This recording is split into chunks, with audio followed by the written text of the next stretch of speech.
app. If U.S. President Donald Trump moves to scuttle the landmark 2015 nuclear deal with Iran, Israel's nationalist government can be expected to be the loudest, and perhaps only, major player to applaud. But the true picture is more complicated than what Prime Minister Benjamin Netanyahu might portray. There is a strong sense among his own security establishment that there are few good alternatives, that the deal has benefited Israel, and that U.S. credibility could be squandered in the turbulent Middle East in ways that could harm Israel itself. Get the Times of Israel's daily edition by email and never miss our top stories free sign-up. That is not to say that Israel's respected security chiefs are all pleased with every aspect of the Iran deal. But after Netanyahu declared at the United Nations last month that it was time to fix it and nix it, the prevailing attitude among security experts seems to be that fixing it is the best way to go. It seems to me that the less risky approach is to build on the existing agreement, among other reasons because it does set concrete limitations on the Iranians, said Uzi Arad, a former national security advisor to Netanyahu. It imposes ceilings and benchmarks and verification systems that you do not want to lose.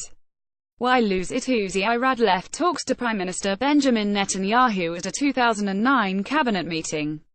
Photo credit Kobe Gideon FLASH90. Israel considers Iran to be its greatest foe, citing its decades of hostile rhetoric, support for anti-Israel militant groups and its development of long-range missiles.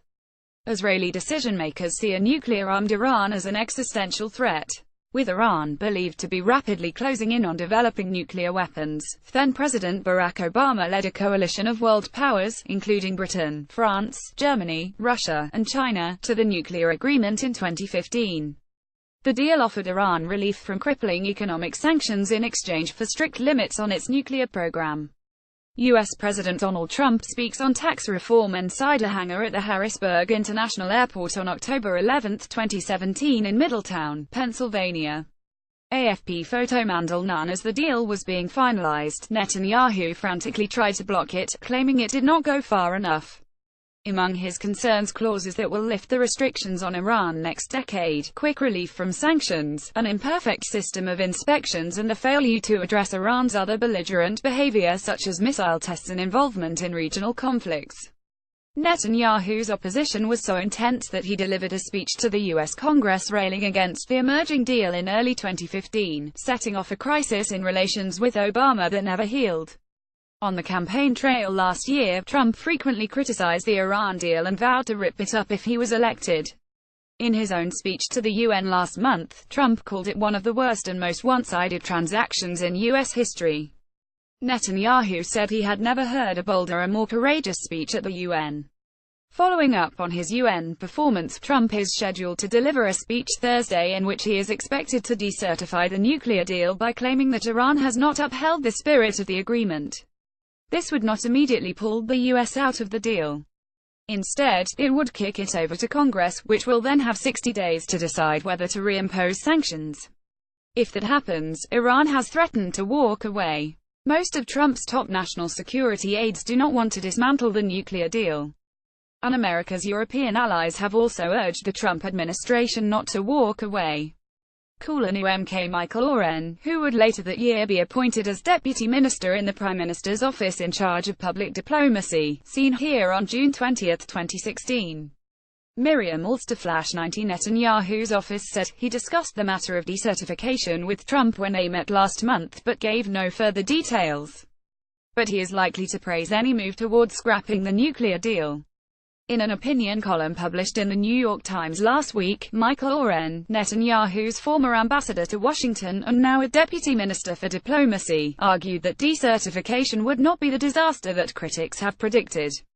He said if the deal is ultimately cancelled, it should be replaced by crippling sanctions. If retained, he said it should be improved to include stricter inspections of suspect nuclear sites, harsh penalties for violations, and eliminating the sunset clause that will gradually end the deal. Either way, revisiting the agreement will send an unequivocal message to the world, Oren said. It will say that the United States is truly unwilling to accept a nuclear Iran, not now, not in a decade, not ever. As Trump's decision nears, however, a number of prominent security experts in Israel are publicly and privately advocating that the deal be left intact and its shortcomings addressed separately. These experts say that the US, in consultation with Israel, should work with its allies to engage Iran on their many concerns. Simply walking away would hurt American credibility and put it at odds not only with Iran, but with its partners who remain committed to the deal. You cannot reverse that easily without paying a price, said Arad, Netanyahu's former security advisor. It would simply be a suboptimal and riskier route to go. So I say build on it, reinforce it, enforce it and address other issues without causing kind of self-inflicted losses in the process. Arad said that while there is a healthy debate over how to move forward, he believes that based on his discussions with both retired and active security officials, the prevailing view among experts on the issue is that the deal should be preserved. Top military officials, for instance, say that Iran has scrupulously upheld its commitments in the deal. This calm on the nuclear front has allowed them to focus on their other concerns about Iranian behavior, most critically its involvement in neighboring Syria and its support for the powerful Lebanese militant group Hezbollah. The Iran deal is a deal that contains both problems and shortcomings, but its advantages outweigh the weaknesses by far, said Ephraim Halavi, a former director of the Mossad intelligence service. Prime Minister Benjamin Netanyahu with his former National Security Advisor Yaakov Amidra and Background Cabinet Secretary Avichai Mandelblit at the PMO in Jerusalem on November 3, 2013. Photo credit Miriam Alsterflash 90 Yaakov Amidra, another former National Security Advisor to Netanyahu, said he did not think that scrapping the deal is even possible, given the position of America's partners. What should be done is to enhance it. Make it a much better agreement, he said. Yoel Guzansky, a former Iran specialist on the Israeli National Security Council, said that sending the deal to Congress is a hasty decision that could backfire. He said the best way to gain leverage over Iran and alter its behavior is through concerted international action. Working together, he said, the international community could pursue various options, including diplomacy, a UN resolution or even threatening military action.